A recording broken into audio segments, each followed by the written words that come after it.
this is Don from R&I. I'm here to do a quick video on our 19,000 series unit. And the tooling that we're going to show you here today is either an electric forward tip or it can be done manually. So the lifter is made up of the following parts. You have a handlebar here that the operator that he pushes the unit around with. It's completely adjustable by loosening these knobs and moving it up and down the lift mast. You have a 2-button remote for your up and your down. It's just a press of a button and down. You have a power pack here with two 12-volt batteries. There's a controller and interface board in here. This is the brains of the lifter. This is completely removable. You do have a voltmeter here that will tell you where you're at with the battery life. And again, this is completely removable. It's secured right now, but you can run multiple power packs on a unit if you decide to. We have a 3-position brake system, which is locked.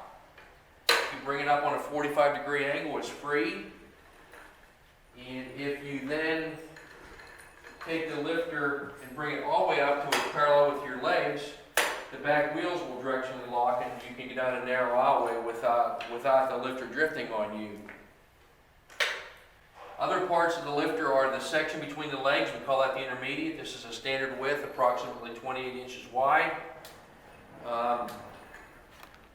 You have a lift mast here. This again, the 19,000. It's rated at 350 pound capacity.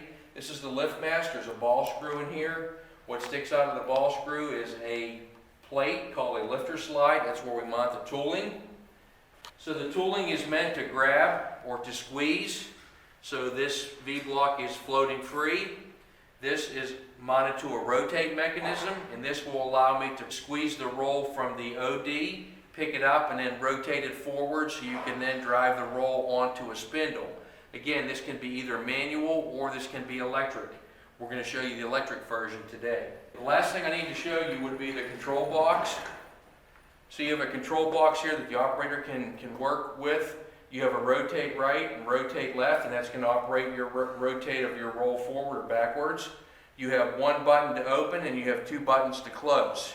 And that's just so that you're cognizant of what's going on with the lifter whenever the operator has a piece of equipment in there or a roll that he's trying to load into a machine. We've got the rolls, the customer rolls on the floor here, and we've got one with the wrap off. So what you would do is you would come in from the outside of the roll. You're going to drop your left arm, which is this arm here, down. And then you're going to press 1 button and you're going to squeeze the roll. You would then pick the roll up and you'd move it away from the pickup point.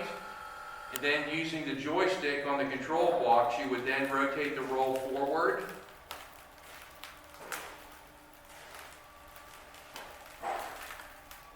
Which would then position the roll with the 12-inch core here where you could drive the roll directly onto the spindle.